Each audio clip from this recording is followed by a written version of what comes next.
പ്രണയനിലാവ്. രചന, അവതരണം മിത്രവിന്ദ. ആദ്യം നടന്നു വരുന്നത് കണ്ടതും പ്രിയ ശരിക്കും വിറച്ചുപോയി. അവൾ സ്വപ്നത്തിൽ പോലും കരുതിയതല്ല ഈ നിമിഷം അവൻ എത്തുമെന്ന്. പെട്ടെന്ന് തന്നെ അവൾ തൻ്റെ കയ്യിലെ കാശ് ചേച്ചിക്ക് കൊടുത്തു. എന്താ മോളെ ഇത്? വൃന്ദ അവളുടെ മുഖത്തേക്ക് നോക്കിക്കൊണ്ട് ചോദിച്ചു. ഇതിൻ്റെ ആവശ്യം എനിക്കില്ല ചേച്ചി. ഈ പണം തിരികെ തരുവാനാ ഞാൻ വന്നതുപോലും. അല്ലാണ്ട് ഈ വീട്ടിൽ താമസിക്കാൻ കൊതി തോന്നിയിട്ടല്ല. എന്തിനാ വെറുതെ ചേച്ചി എനിക്ക് പൈസ തന്നത്? ഞാൻ ചേച്ചിയോട് എന്തെങ്കിലും സഹായം ആവശ്യപ്പെട്ടിട്ടാണോ എനിക്കിത് തന്നത്? ആദ്യം അടുത്തേക്ക് വന്നതും അവൾ അവനെ ഒന്ന് നോക്കി. അവളുടെ വീങ്ങി തുടങ്ങിയ മുഖം ഒപ്പം കീഴ്ച്ചുണ്ട് പൊട്ടി രക്തം കിനിഞ്ഞു വരുന്നുണ്ട്. വലത്തേക്ക് അവൾ നന്നായി നീര് വെച്ചു. ആദി അവളുടെ മുഖത്തേക്ക് ഒന്നുകൂടെ സൂക്ഷിച്ചു നോക്കി. അപ്പോൾ ആ പാവം പെണ്ണിൻ്റെ മിഴികൾ നിറഞ്ഞു തൂവി. ഞാൻ ചേച്ചിക്ക് കാശ് കൊടുക്കാൻ വന്നതാ, അവൾ ആദ്യോടായി പറഞ്ഞു. നിന്നെ ആരടി അടിച്ചത്? ഒരൊറ്റ അലർച്ചയായിരുന്നവൻ. പെട്ടെന്ന് പ്രിയ മുഖം കുനിച്ചു. ചോദിച്ച കേട്ടില്ലേ നീ? നിന്നെ ആരാണിങ്ങനെ തല്ലിയത്? ഞാനാടാ, ഞാനാ തല്ലിയത്. നീ എന്നെ പകരം എന്തെങ്കിലും ചെയ്യുമോ? അഭയാർത്ഥികളെ പോലെ വഴിയെ പോകുന്നവരാരെങ്കിലും ആക്രി പെറുക്കാൻ വന്നതാണല്ലോ എന്ന് പേടിച്ച് ഞാൻ 2 കൊടുത്തു. നീ എന്നാ ചെയ്യും? സുരേഷ് ആദിയുടെ അടുത്തേക്ക് ഇറങ്ങി വന്നു. ഇവളോട് മേലിൽ ഈ പടി ചവിട്ടരുതെന്ന് ഞാൻ പറഞ്ഞതാ. അത് കേൾക്കാണ്ട് ഇവൾ ഇവിടെ എന്തിനു വന്നു?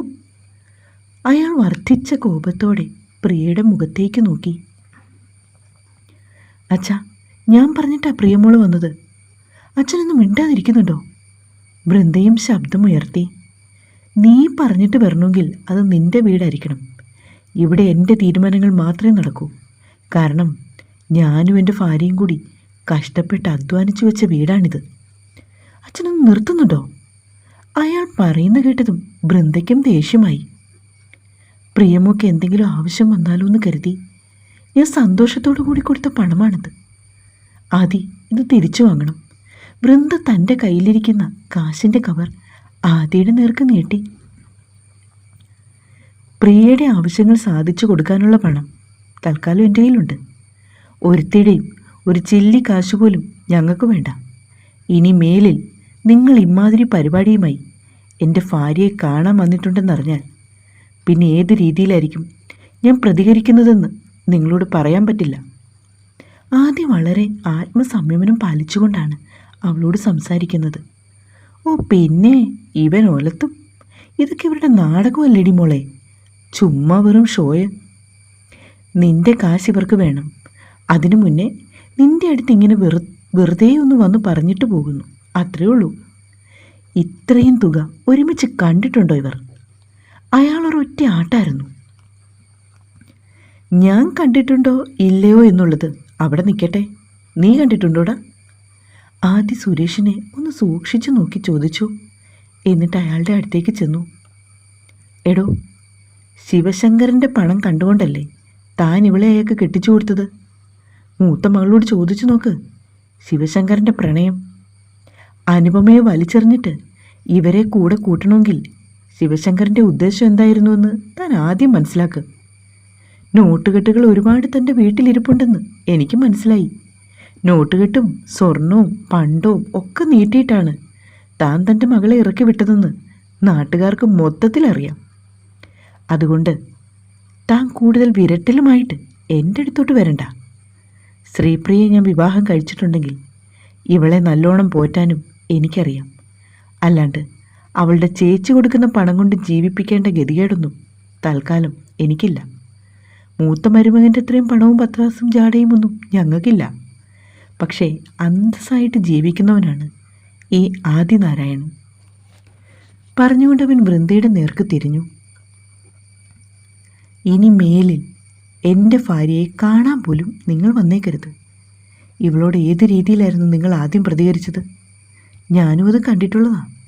അതുകൊണ്ട് നിങ്ങളുടെ സഹോദരി സ്നേഹമൊക്കെ കയ്യിൽ വെച്ചാൽ മതി. നിങ്ങളുടെ പണം ഞങ്ങൾക്ക് ആവശ്യമില്ല. ഇനി അത് ആവർത്തിക്കുകയും ചെയ്യരുത്. ഞാൻ പറഞ്ഞത് മനസ്സിലായെന്ന് കരുതുന്നു. ആദ്യ തിരിഞ്ഞ് പ്രിയയെ നോക്കി.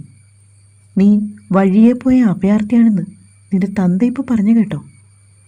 അവൻ ചോദിച്ചതും പ്രിയ നിറഞ്ഞ മിഴികളാൽ അവൻ്റെ മുഖത്തേക്ക് നോക്കി.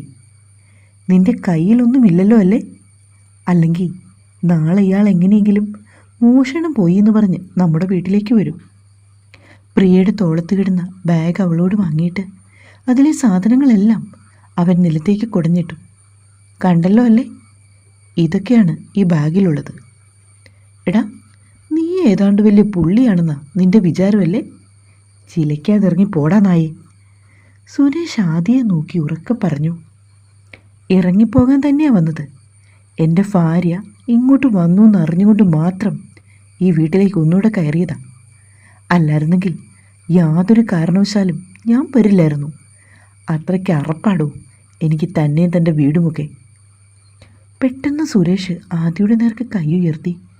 ആ നിമിഷം കൊണ്ട് അവൻ അയാളുടെ കയ്യിൽ പിടുത്തമിട്ടു. പ്രിയയുടെ കരഞ്ഞു വീങ്ങിയ കവിൾത്തടമാണ് അവനപ്പോൾ ഓർമ്മ വന്നത്.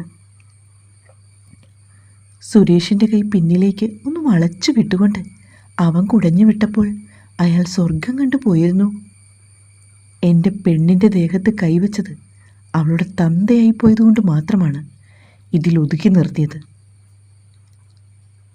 എൻ്റെ നേർക്ക് കൈ ഉയർത്താൻ താനായിട്ടില്ലടോ. പോയി തരത്തി കളിക്കാൻ നോക്ക്. അയാൾ വീണ്ടും അലറിയെങ്കിലും കിടന്ന് ഒച്ച വയ്ക്കണ്ട, അയൽവക്കക്കാരൊക്കെ നോക്കുന്നുണ്ടെന്ന് പറഞ്ഞ് ആദി ചുറ്റിനും കണ്ണോടിച്ചു. അപ്പോഴാണ് സുരേഷും തൻ്റെ വീടിൻ്റെ ചുറ്റുവട്ടത്തേക്ക് ഒന്ന് നോക്കിയത്. പലയിടത്തും ആളുകൾ ഒളിഞ്ഞും പതുങ്ങി നിൽക്കുകയാണ്. നിങ്ങളോട് ഒരു വട്ടം കൂടി പറയുന്നു, ഇനി മേലിൽ എൻ്റെ ഭാര്യയുടെ കാര്യത്തിൽ ഇടപെടാനോ അവളെ കാണാനോ വന്നു പോയേക്കരുത്. നിങ്ങളുടെ സഹായമൊന്നും ഞങ്ങൾക്ക് ആവശ്യമില്ല. ഇവളെ കൂടെ പൊറപ്പിക്കുവാനുള്ള വക എൻ്റെ കയ്യിലുണ്ട്. വൃന്ദയെ ഒന്നുകൂടെ നോക്കിയാണ് ആദ്യം അത് പറഞ്ഞത്. എന്നിട്ടവൻ തൻ്റെ ബൈക്കിൻ്റെ അടുത്തേക്ക് ചെന്നു. പ്രിയ, അവൻ വിളിച്ചതും അവളും അവൻ്റെ അടുത്തേക്ക് നടന്നു. പോകാം. അവൾ സാവധാനം വണ്ടിയിൽ കയറി. ആദിയുടെ ബൈക്കിൻ്റെ പിന്നിലിരുന്ന് പോകുമ്പോൾ പാവം പ്രിയയെ വല്ലാണ്ട് വിറയ്ക്കുന്നുണ്ടായിരുന്നു. അത്രമേൽ അവശയായിരുന്നവൾ. ചുണ്ടൊക്കെ നീര് വെച്ചു. വായുടെ ഉൾഭാഗത്തും മുറിവുണ്ട്. വലത്തെ കാതിനും കവിളിനുമൊക്കെ വല്ലാത്ത വേദന. ഒരിറ്റു വെള്ളം കുടിക്കാൻ അവൾക്ക് ആശ തോന്നി. സങ്കടം വന്നിട്ട് നെഞ്ചു വിങ്ങി പൊട്ടുകയാണ്. ഇത്രമാത്രം അച്ഛൻ തന്നോട് പെരുമാറുവാനായി താൻ എന്ത് തെറ്റാണ് ചെയ്തത്? ചേച്ചി തന്ന പണം അത് തിരികെ കൊണ്ടുവന്ന് ഏൽപ്പിക്കുവാനായല്ലേ താൻ പോയത്? അതും ചേച്ചി വിളിച്ചിട്ട് തൻ്റെ വീട്ടിലേക്ക് പോലും കയറുന്നില്ലെന്ന് പറഞ്ഞതാ. ചേച്ചിയുടെ നിർബന്ധപ്രകാരമാണ് കയറി ചെന്നത്. എന്നിട്ടൊടുക്കം പ്രിയയുടെ മിഴികൾ നിറഞ്ഞു. അപ്പോഴേക്കും ആദി ബൈക്ക് ഒതുക്കി നിർത്തിയിരുന്നു. പ്രിയ നോക്കിയപ്പോൾ വഴിയരികിൽ ഒരു ചെറിയ ബജിക്കട കണ്ടു. ഇറങ്ങ്. അവൻ പറഞ്ഞതും പ്രിയ ബൈക്കിൽ നിന്നും ഇറങ്ങി. ഞാനിപ്പോൾ വരാം, നീ ഇവിടെ നിന്നാൽ മതി. അവളെ അവിടെ നിർത്തിയ ശേഷം ആദി കടയുടെ അടുത്തേക്ക് നടന്നുപോയി. എന്നിട്ട് ഓരോ ഗ്ലാസ് ചായ വാങ്ങി തിരികെ വന്നു. എന്നാ ഇത് കുടിക്ക്. ആവശ്യത്തിന് മേടിച്ചു കൂട്ടിയതല്ലേ? പുച്ഛഭാവത്തിലവൻ പറഞ്ഞതും പ്രിയയുടെ മിഴികൾ നിറഞ്ഞു തൂവി. അവൻ ചായ അവളുടെ നേർക്ക് നീട്ടിയതും പ്രിയ അത് വാങ്ങിച്ചു. നിനക്ക് കഴിക്കാൻ എന്തെങ്കിലും വേണോ? വേണ്ടെന്നവൾ ചുമൽ ചലിപ്പിച്ച് കാണിച്ചു. ആ സമയത്താണ് ആദിയുടെ പോക്കറ്റിൽ ഫോൺ ബെല്ലടിച്ചത്. എടുത്തു നോക്കിയപ്പോൾ അമ്മയാണ്. മോനെ, പ്രിയമോൾ ഇതുവരെയായിട്ടും എത്തിയില്ലല്ലോടാ. നീ എവിടാ? അവൾ എൻ്റെ ഒപ്പമുണ്ട്. ഞങ്ങൾ ചായ കുടിക്കുക. ആണോ? എന്നാൽ ശരിടാ. നിന്നെ കാണാഞ്ഞപ്പോൾ ഞാൻ പേടിച്ചു പോയി. ഷീല ഫോൺ കട്ട് ചെയ്തു. വളരെ സാവധാനത്തിൽ ഒരുപാട് ബുദ്ധിമുട്ടിയാണ് പ്രിയ ചായ കുടിക്കുന്നത്. അത് കണ്ടതും ആദിക്ക് കാര്യം പിടികിട്ടി. അവൻ ദേഷ്യത്തിൽ പ്രിയയെ നോക്കി. ഹോസ്പിറ്റലിൽ പോണോ? വേണ്ട. നിന്റെ പുന്നാര ചേച്ചിയെ കണ്ട് കൊതി തീർന്നോ നിനക്ക്? അതോ ഇനിയും കാണാൻ പോണോടി പലഹാരവും മേടിച്ചോണ്ട്? ആദ്യം അവളെ നോക്കി പല്ലിറമ്മി. പ്രിയയാണെങ്കിൽ അവനോട് പറയുവാൻ യാതൊരു മറുപടിയുമില്ലാതെ വെറുതെ അങ്ങനെ നിന്നു. ചായ കുടിച്ച ഗ്ലാസ് അവളവനെ തിരികെ ഏൽപ്പിച്ചു. അവനത് രണ്ടും കൊടുത്ത ശേഷം ഫോണെടുത്ത് ഗൂഗിൾ പേ ചെയ്യുന്നത് പ്രിയ കണ്ടു. എന്നിട്ട് വീണ്ടും അവളുടെ അടുത്തേക്ക് വന്നു. ബൈക്ക് സ്റ്റാർട്ട് ചെയ്തപ്പോൾ പ്രിയയും കയറി. വീട്ടിലെത്തുന്നവരെയും അവൾ കുറച്ചു നേരം മുന്നേ നടന്ന കാര്യങ്ങൾ ഓർക്കുകയായിരുന്നു. ബൈക്കിൽ വന്നിറങ്ങിയതും ഷീല ഓടി വരുന്നുണ്ട്. എന്തു പറ്റി മോളെ, ഇന്ന് നീ എന്താ താമസിച്ചത്? ചോദിച്ചുകൊണ്ടവർ അവളുടെ മുഖത്തേക്ക് നോക്കിയതും ഉറക്കം നിലവിളിച്ചു. ഇതെന്താ പറ്റി? നിന്റെ മുഖമൊക്കെ വല്ലാണ്ടിരിക്കുന്നല്ലോ. നീ എവിടെയെങ്കിലും വീണോ മോളെ? പ്രിയയുടെ മുഖത്തേക്കും തോളിലൂടെയും ഒക്കെ നോക്കി അവർ കൈയോടിക്കുകയാണ്.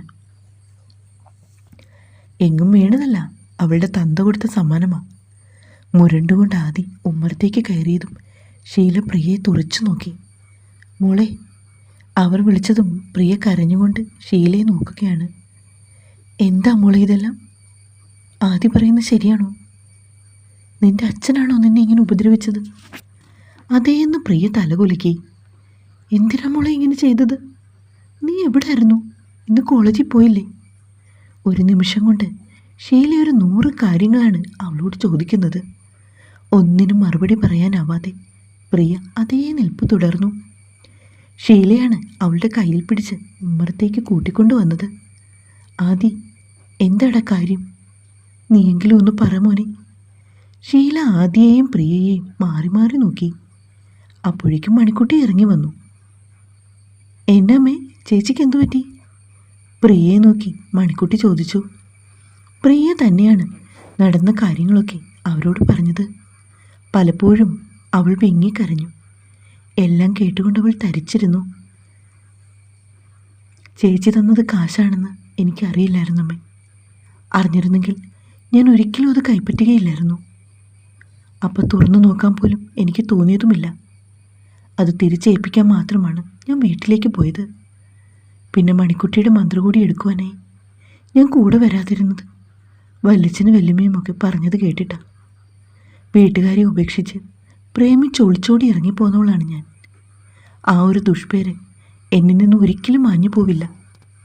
വെറുതെ എന്തിനാ മണിക്കുട്ടിയുടെ വീട്ടുകാരെ കൊണ്ടൊക്കെ അതും ഇതും പറയിക്കുന്നത്? അതുകൊണ്ട് മനഃപൂർവ്വമാണ് ഞാൻ വരാതിരുന്നത്, അല്ലാണ്ട് പിണക്കമൊന്നുമില്ല. വൃന്ദച്ചേച്ചി കോളേജിൽ വരുന്ന വിവരമൊന്നും ഞാൻ അറിഞ്ഞതുപോലുമില്ല. കോളേജിലേക്ക് കയറിപ്പോകുന്നതിനിടയിൽ ചേച്ചി വിളിച്ചപ്പോഴാണ് ഞാൻ ചേച്ചിയും കണ്ണേട്ടനെയും കണ്ടത്. കണ്ണീർ തുടച്ചുകൊണ്ടവൾ പറഞ്ഞു, സാരമില്ല മോളെ, നീ വിഷമിക്കാതെ. എൻ്റെ സ്വന്തം മകളായിട്ട് തന്നെയാണ് നിന്നെ ഞാൻ കാണുന്നത്. എന്നും നീ ഞങ്ങൾക്ക് എല്ലാവർക്കും പ്രിയപ്പെട്ടവളാണ്. നിന്റെ അച്ഛന് ദൈവം ശിക്ഷ കൊടുക്കും.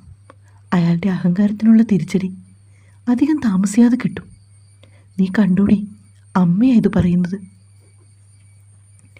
പ്രിയ പറഞ്ഞതെല്ലാം കേട്ട് കഴിഞ്ഞപ്പോൾ ഷീല അവളെ കെട്ടിപ്പിടിച്ചുകൊണ്ട് ആശ്വസിപ്പിക്കുകയാണ്. ചേച്ചിയോട് ഞങ്ങൾക്ക് ആർക്കും പിഴക്കമൊന്നുമില്ല. പിന്നെ എൻ്റെ കൂടെ വരാതിരുന്നപ്പോൾ ചെറിയ സങ്കടം തോന്നി. വൃന്ദച്ചേച്ചി വരുന്നതുകൊണ്ടാണ് ചേച്ചി എൻ്റെ ഒപ്പം വരാഞ്ഞതെന്ന് ഓർത്തു. അല്ലാണ്ട് ചേച്ചിയോട് ഒരു ദേഷ്യവും ഞങ്ങൾക്കില്ല. മണിക്കുട്ടിയും അവളുടെ കൈത്തണ്ടയിൽ പിടിച്ചു. എന്നാലും എൻ്റെ കുഞ്ഞിനോട് ഇങ്ങനെയൊക്കെ പെരുമാറാൻ അയാൾക്ക് എങ്ങനെ തോന്നി? അവളെ വിളിച്ചിട്ടല്ലേ കയറി ചെന്നത്. അതിനു പകരമായിട്ട് അയാൾ തല്ലിച്ചതച്ചല്ലോ കൃഷ്ണ. ഷീല ഉറക്കെ കരഞ്ഞു. തുടരും. കഥ വായിച്ചിട്ട് ഇഷ്ടമാവുന്നുണ്ടെങ്കിൽ നിങ്ങൾ ലൈക്ക് തരണേ, ഒപ്പം റിവ്യൂ ഇടണം കേട്ടോ.